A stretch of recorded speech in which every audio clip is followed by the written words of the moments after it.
Bleach 1000 Year Blood War episode 33 titled Gate of the Sun has just been released, and we are finally back in the action after the last 2 episodes of downtime. This week's episode featured over 10 minutes worth of anime original content which was integrated into manga material. Episode 33 roughly adapts content from chapters 629, 630 and some parts of 635. The episode begins with the Shinigami charging into enemy territory as the Shoot Starfall split up to look for opponents. We have Grimmjow rushing ahead and encountering Askin. Screen time is finally given to Mayuri and Kinpachi as they have a couple of great moments in this episode. Lil Barrow also makes his move by taking out a handful of Shinigami all at once. And lastly, we have an all-new anime exclusive fight between Uryu and Renji, which had totally blown me away in the second half of this episode. There is so much to talk about with the latest installment of Bleach, so be sure to stick around until the end of the video,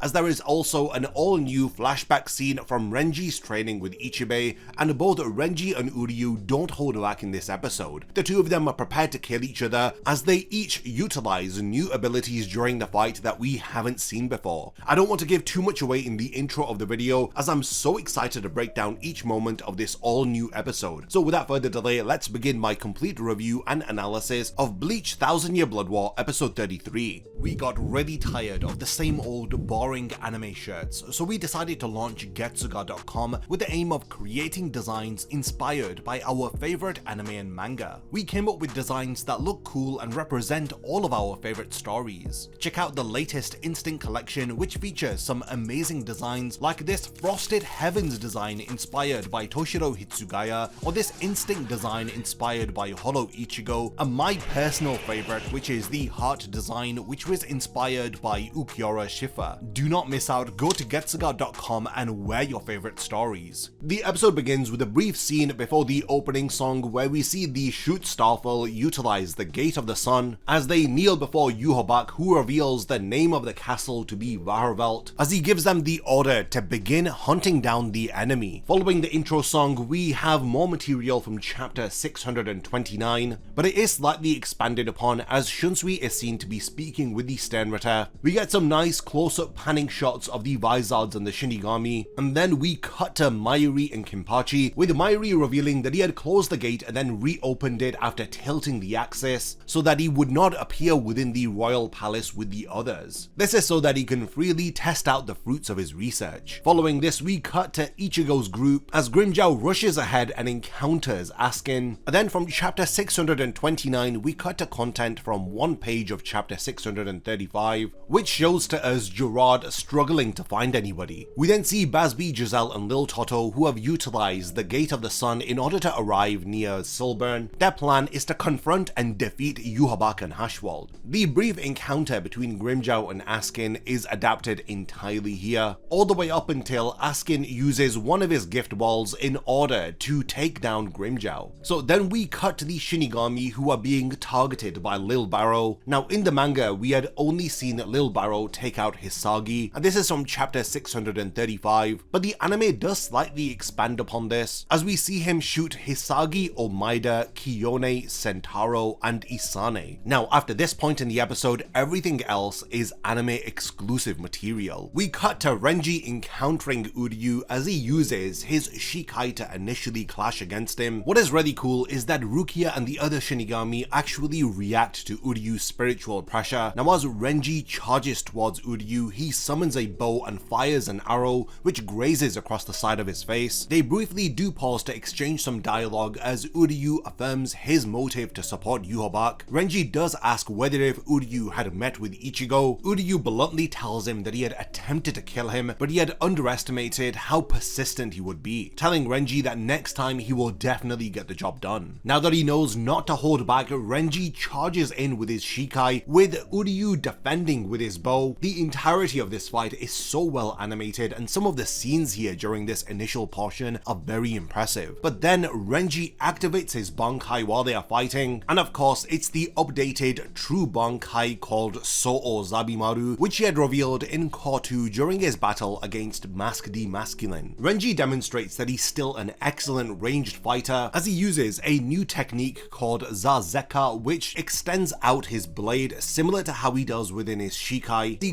constantly puts the pressure on Uryu, who is defending against his attacks. Then there's this really cool moment where Uryu counters with an arrow, which Renji effortlessly kicks up into the air. Renji definitely wins the early portion of this fight as his attacks overpower Uryu's arrows. When Uryu is about to be impaled, he sidesteps one of Renji's powerful attacks, which ends up destroying multiple buildings behind Uryu. Uryu then fires Licht Regen, which Renji defends with Hihio. He then uses his Bankai to smash a boulder against Uryu, who then hurtles towards the ground. His Bankai then grabs a hold of him and pins him against a building. Then using his skeletal arm covered in green fur, he powers it up with energy as he sends Uryu crashing through multiple buildings. When Uryu is knocked to the ground, Renji takes the opportunity to utilize his ability Zaga Teppo. This is pretty brutal as he's trying to kill Uryu here. He stabs him with the sword and then activates the ability. Now if you remember, this is the exact technique that he had used to defeat Mask the Masculine. So after the attack, we see that Uryu had utilized Blood in order to protect himself. Now the next stage of the fight begins after Uryu gets up like the Undertaker as he activates his holy form. Now notably, we see Hashward watching the battle from a distance, and this is really interesting. He was also observing Uryu's fight against Ichigo. Uryu then generates these multiple arrows, which he condenses down into one large arrow which fires towards Renji. Renji clashes with the attack, but he isn't strong enough to neutralize it as the attack is deflected behind him, leaving a gaping hole in the building. When Uryu fires his enhanced holy arrows against Renji, Renji removes the green fur from his skeletal arm in order to defend himself. Now the green fur drops all around Uryu. The fur then transforms into multiple skeletal arms covered in fur as they grab hold of Uryu, holding him in place. He then charges up his Reiatsu and we get this flashback scene back to when Renji was training with Ichibe. So Ichibe tells Renji that his Bankai has finally taken shape and that this is what it means to call upon the true name of one's Zanpakuto. But as it stands, the technique that Renji is practicing is going to be undone within an instant. Because he hasn't had that much practice with his Bankai, it's difficult for him to release a lot of energy while maintaining the shape of the Bankai. So this technique that he's about to use needs at least 20 seconds of charge up time. So while Uryu is held in place, Renji charges up his attack called Zagai Zeko. Using the large skeletal arm, he swings around his sword, generating a lot of Reiatsu in the air. He then fires it directly at Uryu. Now this attack is very destructive as it destroys all of the nearby buildings. It's really awesome that the other Shinigami on the battlefield react to the attack, with Kenpachi impressed with the flashy battle that is going on, but Mayuri comments on how a battle which is devoid of intellect is worthless to him. Kenpachi says that there must be a lot of clever and entertaining opponents to fight here, stating that if there were no obstacles, who would be the first to reach the throne of Yhwach? We then cut to another anime exclusive scene, and this is dialogue exchanged between Grimmjow and Askin, as Askin tells off Grimmjow, stating that this is why he had told him that they should kill Ichigo together. If Grimmjow had only agreed with him, then he wouldn't have had to die here. While Grimmjow was struggling on the ground, he states that he is still going to kill both him and Ichigo. He comments on how Grimmjow is not even trying to plead for his life, as he seems like he's about to eliminate Grimmjow, but then Ichigo intervenes. Now we cut back to this massive crater in the ground with Uryu laying in the center of it. Uryu then summons all of the Reishi from the surroundings, activating Scalaverai. Uryu then utilizes a new ability as multiple arrows gather around him. They then fire towards Renji, and in the sky above him, the arrows line up together to form 5 lines. These points then fire into the ground around Renji, trapping him within a pentagon. Similar to the binding spell Rikujo Koro, Renji is then held in place, binded by these 5 lines of Reishi, as Uryu explains that this technique drains the Reiatsu of anybody who is trapped within it. The effects of this ability render transformations like Shikai and Bankai useless for Shinigami, especially if their Reiatsu has been drained to its very limit. Renji then collapses to his knees. Uryu begins charging up a final attack as Renji, in a last-ditch attempt, activates his Bankai, but because of his depleted spiritual pressure, it's struggling to form and take shape. The skeletal arm of his Bankai does manage to appear, as he then fires an ability from his old moveset called Hikotsu Taiho. In the past, this attack was released from the mouth of Zabimaru,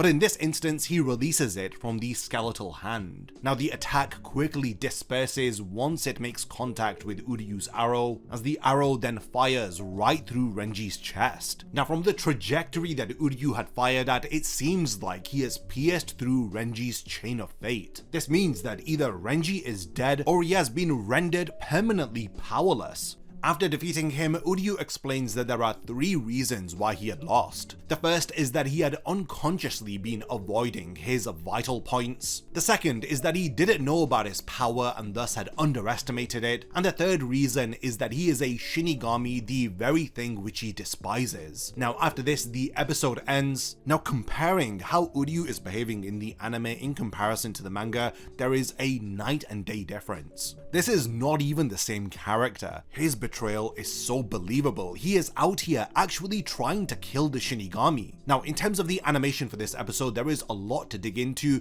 when it comes to the production. First of all, it's the storyboard and direction by Dali Chen, the animator who prior to this episode has never really undertaken such a role, but after seeing his storyboards in this episode, I can see why he was entrusted with this role in the first place. Episode 33 is fantastically storyboarded and it features some of the most dynamic shots that we've seen in Cour 3. Dali Chen's action direction was also very impressive within this episode, as he had delivered a true masterclass with Renji and Uryu's fight. I do need to give some praise to the fantastic animators who had brought to life Dali Chen's vision, specifically our very own Yuki Sato, who had given us another stellar cut for Uryu and Renji's amazing fight. Hidetsugu Ito, who animated what I think is the best looking explosion that we've ever seen in the anime, and all of the other amazing key animators who had worked on this episode did a fantastic job, as everything had turned out so great. I wasn't expecting another episode which is comparable to the likes of episode 30, which had featured Uryu versus Ichigo, and I've said this many times, this wasn't supposed to be a high priority episode, but the amount of love and attention that has been poured into it, I was surprised by how amazingly well the episode had turned out to be. This was my initial thoughts on episode 33 of the 1000-Year Blood War arc anime. From the amazing banter between Mairi and Kinpachi, to Grimmjow's first major encounter in the story arc with Askin, to Lil Barrow beginning to take out several Shinigami, Jirard struggling to find anyone, and Hashwad watching the battle between Uryu and Renji, it really does feel like the endgame of the arc has kicked off, with Renji and Uryu's anime exclusive battle warming us up for the upcoming major battles against the Schutzstaffel in the coming weeks. Cour 3 has been leagues above what we have seen within Cour 1 and 2, with the movie levels of art and animation combined with episodes that have over 10 minutes of anime original material, which expands upon the manga, which really did feel like it was rushed during this part of the story. We have all new interactions, characters are given more screen time, flashbacks that were not in the manga have also been included, and we have anime original fight sequences. I think that the inclusion of these all new fights is the most important addition, as these battles give characters who had wasted potential in the manga newfound purpose in the anime. Uryu literally had one fight in the manga, and even then most of it had happened off screen. The anime has already given Uryu 2 fully fleshed out fights, including this week's insane battle against Renji. Now this was a surprise because Renji and Uryu did team up during the Hueco Mundo arc back when they had fought against Zal Aparo, so it was fascinating to see them on the opposite sides literally fighting to the death. Both of them used new abilities, and Renji really put up a solid fight against Uryu. And despite what Uryu had said at the end, unlike Ichigo, Renji was not holding back. Now following this, we have episode 34 titled Baby Hold Your Hand, which is named after volume 71 of the manga, and now we are rapidly approaching the end of the manga content which is left to adapt within the anime. I'm predicting that Cour 3 is going to adapt all the way up until the end of volume 72. This means that it has covered over 5 volumes worth of material. This leaves us with only volumes 73 and 74, which is left to adapt in the 4th and final Cour, so you can definitely expect us to have even more anime original content than ever before when Cour 4 begins to air. Next week's episode is going to be centered around Mairi and his major fight during the 1000-Year Blood War arc, so we have that to look forward to. Now there was some manga content that was cut and rearranged in this week's episode, but to learn more about that, be sure to subscribe to the channel and tune into my manga versus anime comparison video, which I'll be releasing tomorrow, and this is going going to be covering all of the additions and changes which have been made to this week's episode. We've now reached the point of the video where I do want to hand over the discussion to all of you. Let me know your thoughts on episode 33 of the 1000 Year Blood War arc anime.